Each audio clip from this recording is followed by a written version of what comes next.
तो ये विशाल 324 कुंडों का यज्ञ मंडप हम लोगों ने इसीलिए बनाया है कि यहाँ पर बैठ करके गौ प्रतिष्ठा यज्ञ करेंगे। 543 सांसद हैं, उनको भी आमंत्रित कर रहे हैं कि आप आइए, आकर के यहाँ परिक्रमा करिए यज्ञ मंडप में और घोषणा करिए कि आप संसद में गौ माता के हक में खड़े होकर के आवाज उठाएंगे। पूरे विश्व को इस बात का विचार करने की आवश्यकता है कि रेत में सोने के लिए पूरे विश्व से लोग क्यों आकर्षित होकर के आ रहे हैं।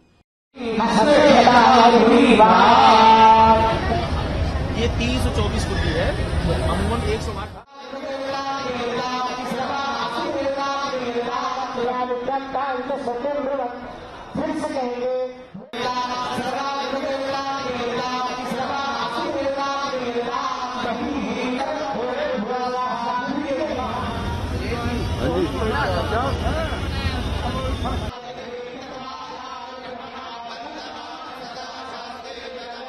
प्रयाग शब्द ही यज्ञ से बना है।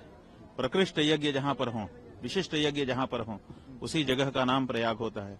तो ये प्रयाग की पावन धरती है और इस पर यज्ञ होना स्वाभाविक है। तो ये विशाल 324 कुंडों का यज्ञ मंडप हम लोगों ने इसीलिए बनाया है कि यहाँ पर बैठ करके गौ प्रतिष्ठा यज्ञ करेंगे। गौ माता को उनकी खोई हुई प्रतिष्ठा वापस दिलाने के लिए ये यज्ञ हो रहा है और हम यहाँ पर देवताओं को भी आह्वान कर रहे हैं, प्रसन्न कर रहे हैं। देवता यज्ञ मंडप के अंदर आए, विराजमान होकर के हमारी आहुतियां स्वीकार करें और हमें आशीर्वाद दें।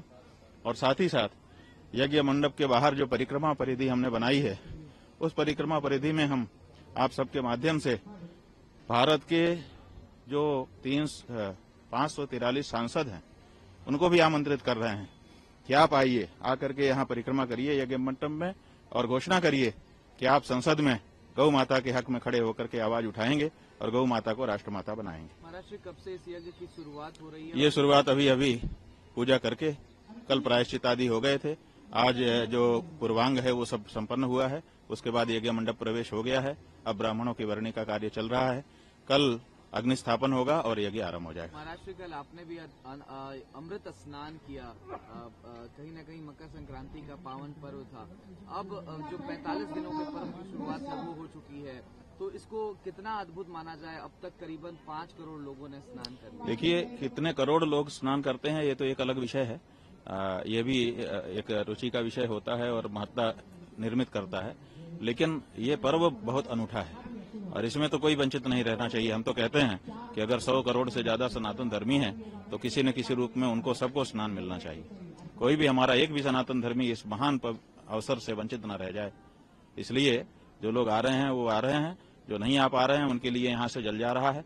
और हम भी जो मुख्य पर्व आएगा उसमें कुंभ का जल उसी दिन का संचित करेंगे और जो वंचित रह गया होगा सबको पहुंचाएंगे। महाराष्ट्र भारतवर्ष ही नहीं अभी तो पूरी दुनिया चाहती है कि वो कुंभ के इस पावन घड़ी में प्रयाग की पावन धरती पर स्नान करे। पूरी दुनिया के लोग यहाँ आ रहे हैं। तमाम बड़ी संख्या में फॉरेन के विजिटर्स भी यहाँ पर आ रहे हैं स्नान करने के लिए, कल जैसा हमने देखा भी। नहीं, ठीक है,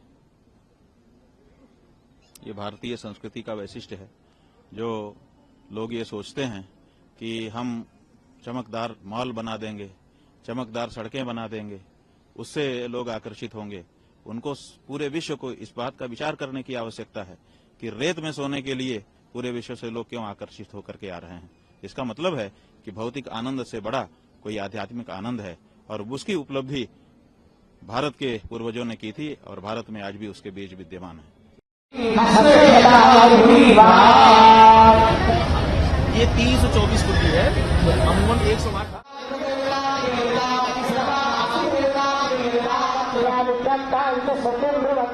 फिर से कहेंगे